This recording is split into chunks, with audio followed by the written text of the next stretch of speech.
बहुत सहनशीलता चाहिए। बड़ी वस्तु प्राप्ति के लिए छोटी वस्तु में कहीं राजी ना हो जाए, पहली शर्त। जैसे किसी को 1 अरब रुपया चाहिए, 100 रुपया दिया जाए तो कैसा लगेगा? उसे बुरा लगेगा। क्या होगा इससे? हमारी तो बहुत बड़ी संख्या है, मांग हमारी बहुत बड़ी है। ऐसे ही भगवत प्रेम प्राप्ति के मार्ग के उपासक को ब्रह्म पद, देवराजेंद्र का पद और सम्राट पद, योग की सिद्धियां और मोक्ष पद, ये भी बहुत ऐसे लगता है 100 रुपये के समान। 1 अरब की प्राप्ति वाले को जैसे 100 रुपया, ऐसे ही प्रेम प्राप्ति वाले को ये सब लगता है। इसलिए कह रहे मुझे ये नहीं चाहिए। दीयमानम न गृह्णन्ति, देने पर भी वो नहीं लेते। बिना मत सेवनम जना, बिना मेरी सेवा के वो ये परम पद भी नहीं चाहते, मोक्ष भी नहीं चाहते। इसलिए पहले तो उपासक को यह समझना है कि हमें चाहिए क्या।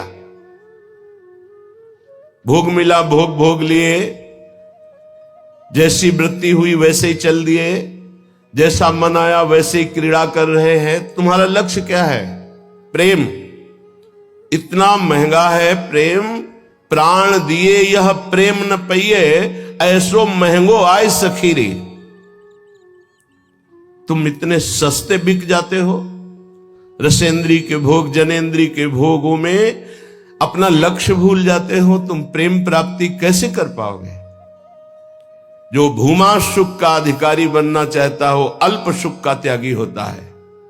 जो अल्प सुख में रमण करने लगता है, भूमा सुख के अधिकार को खो देता है। भूमा सुख परमात्म सुख। जिसकी बुद्धि इतनी प्रवीण है कि हमारा लक्ष्य है प्रेम, तो प्रेम के आगे कुछ नहीं, कुछ नहीं चाहिए, प्रेम चाहिए। वो उपासक बिना किसी हिचक के, बिना किसी भय के, बिना किसी प्रलोभन के वो भगवत प्राप्ति कर लेता है। वो प्रेम प्राप्ति का बस दृढ़ निश्चय चाहिए। फिसलना नहीं है, ये ले लो, ये ले लो, नहीं नहीं, मेरा तो लक्ष्य प्रेम है, इससे क्या होगा। पर ऐसा नहीं है। वो प्रेम तो बाद में मिल ही जाएगा, पहले हमें भोग भोग लेते हैं। बस यही त्रुटि जीवन को नष्ट कर देती है। यही कमी हमारी हमको आगे नहीं बढ़ने देती। नहीं, परमार्थ में थोड़ा भी नाम जप करने वाला, थोड़ी भी साधना करने वाला, उसको अनुभूतियां होने लगती हैं। चल चला चल राह में अनुभूतियों का ले सहारा, कौन तेरा साथ देगा, व्यर्थ में किसको पुकारा। परमार्थ के पथिक का कोई और साथ नहीं देता, उसकी अनुभूतियां साथ देती है। पर अनुभूतियां हैं नहीं तो धन साथ देगा, व्यक्ति साथ देगा, शरीर साथ देगा, रिश्ते नाते साथ देंगे।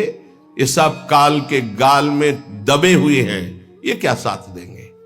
कालातीत पुरुष हमारा साथ दे सकता है, वह भगवान, वह भगवान के प्रेमी जन।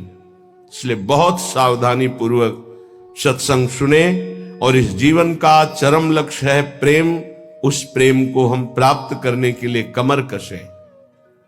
क्या ये संतों के पास नहीं जा सकते? क्या इनका अधिकार भगवत प्राप्ति नहीं? नहीं, इनके मन में भगवत प्राप्ति की कहीं किंचन मात्र लालसा नहीं।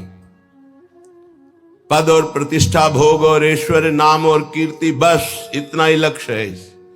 इसलिए प्रेम मार्ग के उपासक को कभी इनका संग नहीं करना चाहिए।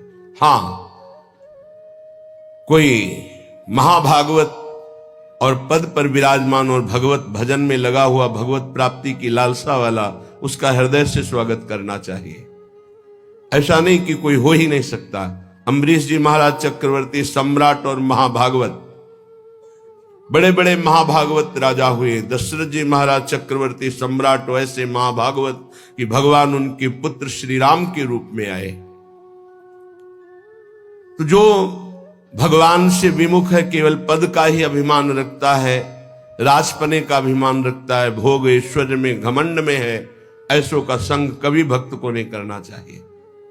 अभिमानिन ते न्यारे, भूत भविष्य लोक 14 में भये होए हरि प्यारे, 300 व्यवहार हमारो, अभिमानिन ते न्यारे। किमनो भूपई, मुझे क्या प्रयोजन है।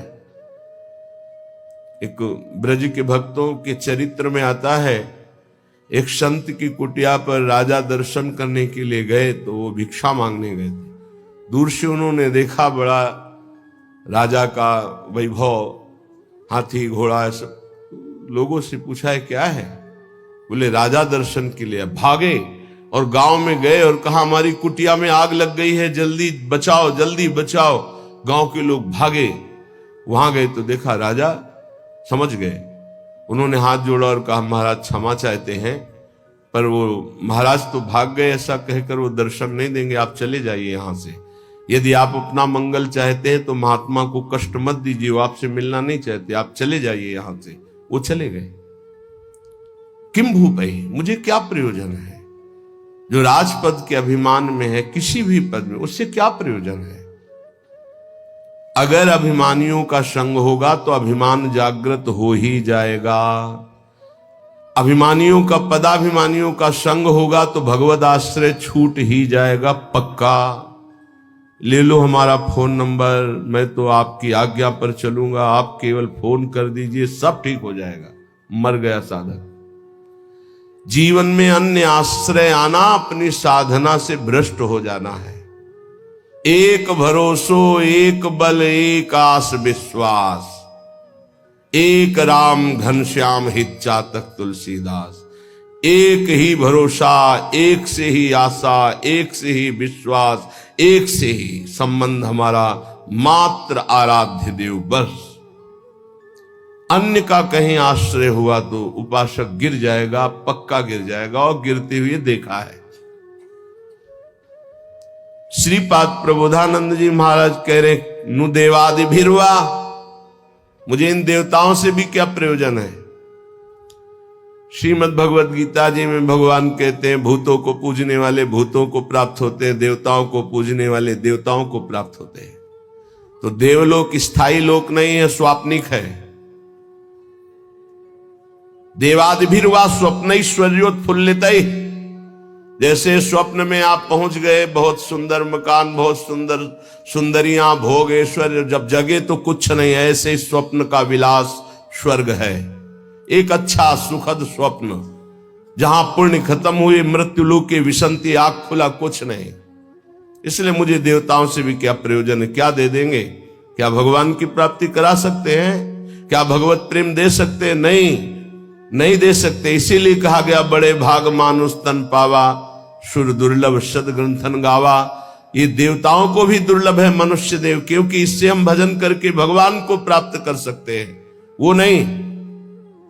श्रीपाद करे शून्यावलंबीर, कुछ आराधना करने वाले ऐसे हैं कि शून्य की उपासना करते हैं।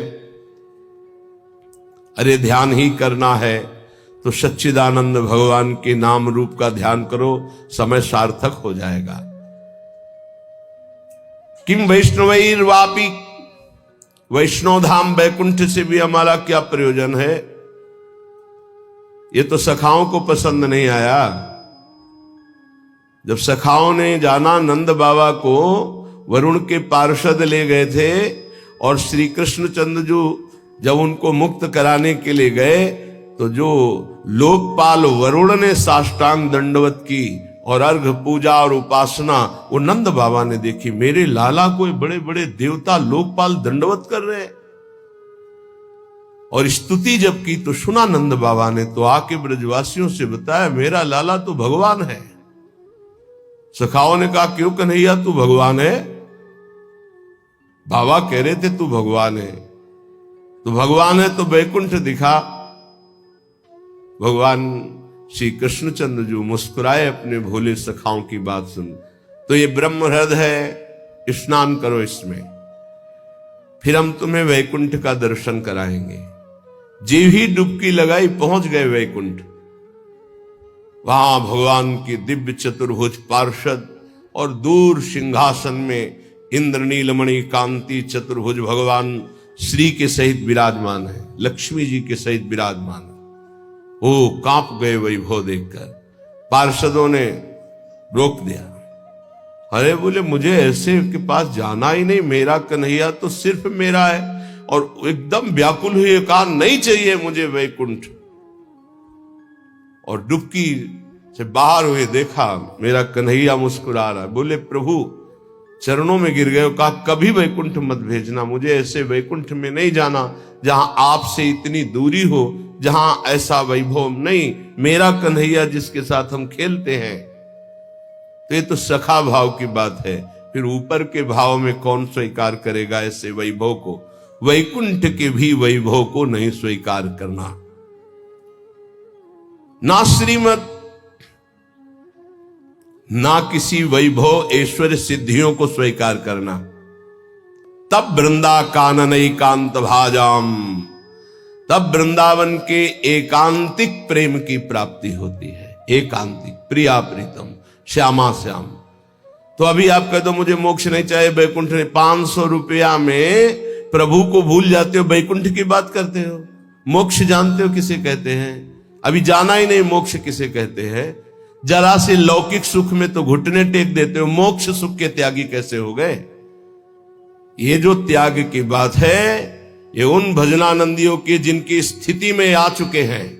वो चाहे तो वैकुंठ मिल जाए, चाहे तो योग की सिद्धियां मिल जाए, चाहे तो मोक्ष मिल जाए, वो उनका त्याग किए हुए हैं। पहले मर्त सुखों का तो त्याग कर दो, मृत्यु लोक के सुखों का तो त्याग करो अंदर से, तब ऊपर के सुख अपने आप तुमको दिखाई देने लगेंगे। श्रीपाद कह रहे हैं शम सर्वेशाम अप्रयासेन दात्री द्वित्रैकांति प्रेम पात्रैक पात्री आनंदात्मा शेष सत्वा निधात्री श्री वृंदाटव्यस्तु मेन्धस्य धात्री। आयास प्रयास से जो सुख मिलता है वो अल्प होता है। जो आप प्रयास करते हो उसे कर्म कहते हैं। कोई भी कर्म प्रारंभ और अंत वाला होता है, तो किसी भी कर्म का फल अनंत नहीं हो सकता। वो प्रारंभ और अंत वाला ही सुख देगा। अनंत सुख की प्राप्ति कर्मों से नहीं होती, कर्मों के त्याग से होती है। जो अपने साधन का भरोसा नहीं रखता है, इष्ट का भरोसा रखता है और खूब साधन करता है, ये दो बातें समझ में नहीं आएंगी। जब हम अहम से साधना करते हैं तो साधना का सुख भोगते हैं। आज हमने परिक्रमा की, आज हमने ये किया, आज हमने ये किया, वो अहम हर्षित होता है, हर्षित होता है। ये भगवत प्राप्ति नहीं करा पाएगा, क्योंकि जब तक अहंकार है तब तक भगवत प्राप्ति नहीं होती। इसीलिए सर्वेषु साधन वरेश चिरम निराशा। साधन हो रहा है पर मुझे कृपा का भरोसा है लाडली की। ये प्रायः साधक ना समझ पाने के कारण कहते हैं जब कृपा से हो जाएगा तो साधन करने की जरूरत क्या है, तो असाधन करोगे। तो कृपा प्राप्ति के लिए मन कर्म वचन छाण चतुराई भजत कृपा करिए रघुराई।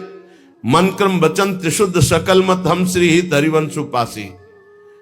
वृंदावन में विराजमान सहचर्यों के मध्य में प्रिया प्रीतम की रात दिन सेवा भजन उपासना परिक्रमा ये सब कर रहे हैं, पर हमें भरोसा लाडली का है, अपने साधन का नहीं है। इस साधन से लाडली मिलेंगी ऐसा नहीं है, नहीं, ये तो सब हो रहा है उनकी कृपा से, पर मुझे भरोसा है मेरी लाडली अपनी कृपा से मुझे मिलेंगी। ये जल्दी समझ में नहीं आता, जब तक अहंकार है समझ में नहीं आएगा, आगे समझ में आ जाएगा। करते रहो, जब कृपा हो जाएगी, अहंकार गलित होगा, तब ऐसा अनुभव होगा। तो दुत्रैकांति, 2 या 3 ऐसे लोग पाए जाते हैं। भाव समझना, कह रहे पूरे विश्व में ये बहुतायत अंगुलियों से नहीं गिने जाते प्रेमी जन,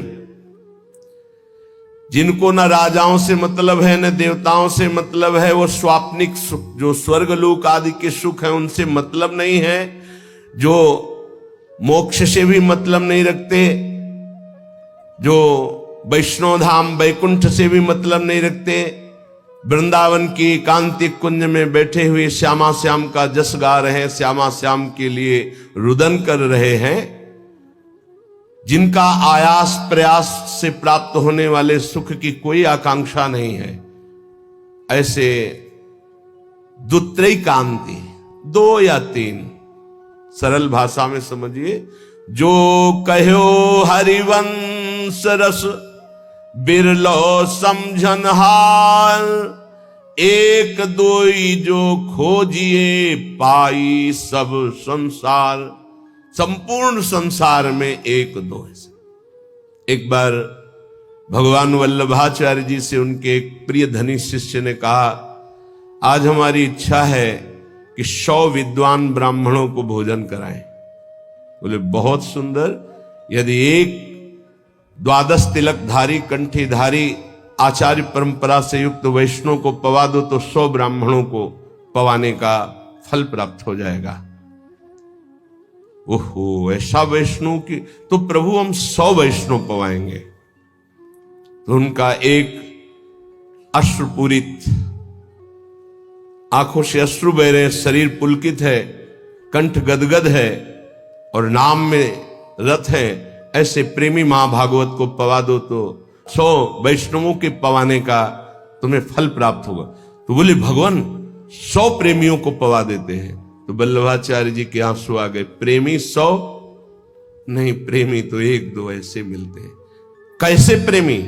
यहां शर्त है, जिनका ना राजाओं से प्रयोजन है, ना देवताओं से प्रयोजन, ना बैकुंठ से प्रयोजन है, ना मोक्ष से प्रयोजन, केवल प्रियालाल के लिए तड़प रहे गदगद सुर, नैना सजल दंपति रस रहे भीन, ई गति वृंदा विपिन में फिरे प्रेम तल्लीन। ऐसे प्रेमी जनों का सानिध्य और दर्शन, ये विशेष भगवान की कृपा होती है, विशेष कृपा।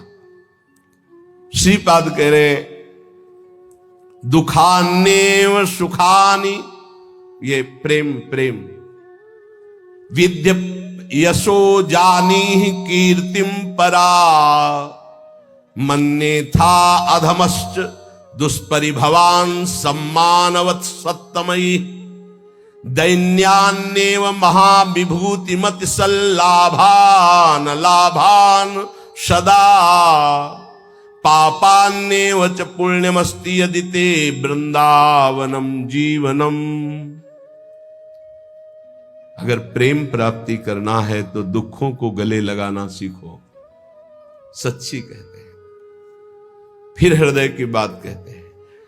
जब सब दुख एक साथ घेरते हैं तभी प्रेम के सहने की सामर्थ्य आती, ध्यान रखना। इस प्रेम को भयानक विपत्ति और रोगों से युक्त करके ही सहा जा सकता है, अन्यथा नहीं। ये सबकी समझ में नहीं आएगा, भयभीत मत होना। इसका समन ही होता है भयानक कष्ट में। भयानक कष्ट की स्थिति में ही प्रेम का समन होता है। वो चाहे जैसे स्वस्थ शरीर वाला हो, जहां प्रेम का प्रादुर्भाव होगा, भारी बाहरी विपत्ति और आंतरिक, तभी वो प्रेम का समन होता है, उसका पारा चढ़ता है और भगवान को अधीन कर लेता है। ये लिखा पढ़ी की बात नहीं कह रहे, हृदय की बात कह रहे हैं। वैसे भी भगवान ने युधिष्ठिर जी से कहा, जिस पर मैं परम कृपा करता हूं उसका सर्वनाश कर देता हूं। चाहिए परम कृपा? जिस पर परम कृपा करता हूं सर्वनाश कर देता हूं, ये शब्द है। क्या सर्वनाश करता हूं? धन का अपहरण कर लेता हूं, स्वजनों का अपहरण कर लेता हूं, कोई उससे बात नहीं करेगा, किसी काम का नहीं रह जाएगा। तब उसका सीधार्थ भाव मेरे से होता है और फिर मैं उसे निहाल कर देता हूं। हिम्मत हो तो कूदो अखाड़े पे। नारायण अति कठिन है हरि मिलन की बाट, या में पग पीछे धरे प्रथम शीश दे काट। तो आप कहोगे फिर भक्ति करना ही नहीं। यहां चरम सीमा की बात प्रेम की हो रही। श्री कृष्ण का प्रेमी ऐसा वैसा नहीं होता, टिकुली बुंदा वाला नहीं होता, चूड़ी घांगरा वाला नहीं होता, वो परमहंस होता है। इनसे श्री कृष्ण रीझने वाले नहीं। चमड़े की चिकनाहट से अज्ञानी रीझता है, ज्ञानी नहीं, वो तो ज्ञान समुद्र है, सच्चिदानंद। ये जो बहुत बुरी तरह से है, वो तो अपने सब दर्शन होते हैं। जब सुबह मंगला में आते तो सब प्रकार के भगवान के दर्शन होते, विराट रूप के, छोटा बड़ा मंझोला रुद्र प्रेमी सब तरह के दर्शन होते। तो उसमें जैसे अब वो जो लाल लाल ऐसे तो बहुत ही बुरा लगता है, ऐसे तो धो के मुंह खड़े हो जाते तो अच्छा लगता। अरे इस शरीर को सजाने से श्री कृष्ण मिलते हैं भैया। बढ़िया रज यमुना किनारे के मुंह में लगा के आते तो दर्शन मात्र से हृदय शीतल हो जाता, निष्पाप हो जाते हैं ऐसे दर्शन से। जैसे कुछ साधक ऐसे करके ऐसे दर्शन मात्र से निष्पाप हो जाओ, क्योंकि वो रज लगी जो शिव शनकादि की याचना करते हैं। कुछ ऐसे उपासक जिनको कहते हैं कि रज लगाइए मस्तक पर भरकर, तो उनको बेइज्जती लगती है। ऐसे पतला और गोरा चिकना शरीर रख लो, इसको रखे रहना, इसकी दुर्दशा होगी। अभी नहीं मान रहे हो ना? नहीं, बाल तो नहीं मुड़वा सकते, बाल नहीं, एक भी शरीर का कोई अंश तुम्हारा ठीक नहीं बचेगा, आग लगा दी जाएगी इस शरीर में जितना दुलार करते हो। मान ले अभी मान लो तो जान जाओगे तो पा जाओगे, फिर कुछ पाना बाकी नहीं रहेगा। मान लो इस चमड़ी और दमड़ी से जिसने अपनी प्रीति हटा दी वही प्रिया प्रीतम से प्रीति कर पाता है। रुपया, भोग, शरीर यही बाधक है भगवत प्राप्ति में, यही समझना है। दुखान्य व सुखानि, इस मार्ग का उपासक दुख को सुख मान करके चलता है। ये बहादुरों का मार्ग है। हम तो धन्यवाद देते हैं कि आप ऐसा सत्संग सुन रहे हैं, नहीं तो प्राय इतना दान करो तो ये मिलेगा, इतना करो तो ये मिलेगा, यही सुनने के लिए तैयार है। लेकिन ये आप सुन रहे हैं, हमारे ऊपर बड़ी कृपा कर रहे हैं, क्योंकि आप सुन रहे हैं तो सुनाने का उत्साह बढ़ रहा है, नहीं इसे सुनने की योग्यता खो दी है। आज हमारी समाज सत्य सुनने की योग्यता खो दी है, क्योंकि अंदर मनमानी आचरण तो कौन सुनेगा इनको। शास्त्र रखे के रखे रह जाते हैं। सुनाने वाला चाहता है आपका मनोरंजन, और आप चाहते हैं अपने मन का मनोरंजन। दोनों के तार मिल गए तो तालियां बजती हैं। यहां तालियां नहीं बजा सकते हो, यहां मन को बजाना पड़ेगा, यहां मन को भंजन करना पड़ेगा। और यहां बैठ के सुन रहे हो, इसका मतलब बड़ी कृपा है आपके ऊपर। जब द्रवई दीन दयालु राघो तो साधु संगति पाइए। दुखान्येव सुखानि विद्य अपयशो जानी ही कीर्तिम पराम। ध्यान से, प्रेम मार्ग के उपासक को जब दुख मिलता है तो सुख की प्राप्ति होती है। पक्का पर यह समझ में नहीं आएगा। भारी जब दुख की, आप क्या समझते हैं, भारी दुख की स्थितियों को देखा गया, तब जाकर के उस परम सुख में चढ़। ये बहुत वैज्ञानिक तरीके से अनुभव की बात कह रहा हूं कि पावर चाहिए ऊपर चढ़ाने के लिए। जैसे कोयला झोंका जाता है, उससे अग्नि बनती थी, तब इंजन में पावर से वो रेल चलती थी। बाष्प भाप जो है बटलोई के ढक्कन को उठा दिया, उसके ऊपर उसने 100 ग्राम वजन उसको उठा दिया, फिर आधा किलो वजन रखा उसको उठा दिया। उसी से उसको लगा कि इससे तो बहुत बड़ा कार्य किया जा सकता है। तो ये कक्षा 4-5 की कक्षा में पढ़ाया गया था कि वो इंजन का निर्माण किया, कोयले की इंजन, उसी से रेल बनी। उसका हमें नाम स्मरण नहीं है, जेम्स वाट, हाँ ऐसे कुछ नाम। ऐसे ही आप बिल्कुल ऐसे ही समझिएगा। जब साधक के जीवन में दुख की भारी चारों तरफ, तो उसकी अध्यात्म शक्ति जागृत होती है। हर भरोसा टूट जाता है, एक भरोसा केवल श्री भगवान का, तो वो पावर से उसके मन की गति परमात्माकार हो जाती है। इसीलिए कुंती जी बहुत सोच समझ के कह रही, मुझे पग पग पर दुख चाहिए, क्योंकि दुख में तुम्हारे सानिध्य का अनुभव होता है।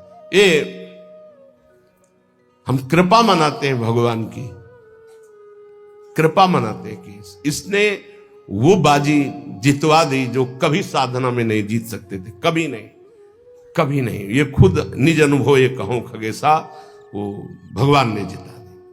इसलिए बड़े बड़े महापुरुषों के चरित्रों को पढ़ के देखो, प्रतिकूलता का जाल बिछ जाता है उनके जीवन में। भगवान ऐसा क्यों करते हैं? अध्यात्म की जितनी ऊंचाई पर चढ़ा हुआ महापुरुष है, उतनी भारी कसौटी कसी गई। संपूर्ण आश्रय भरोसे सबका नाश होकर एक भरोसा केवल प्रभु, वही जो दिव्यता होती वो वही हो। ये पढ़ने से लिखने से साधन, यह गुण साधन ते नहीं हुई, तुम्हारी कृपा पाव कोई कोई। यदि तुम्हारे जीवन में विपत्ति दुख और संकट घिर जाए तो भगवान को कोसना नहीं, इसलिए बता रहे ये वो स्थिति प्रदान करने के लिए है जो तुम कभी किसी साधना से नहीं प्राप्त कर सकते।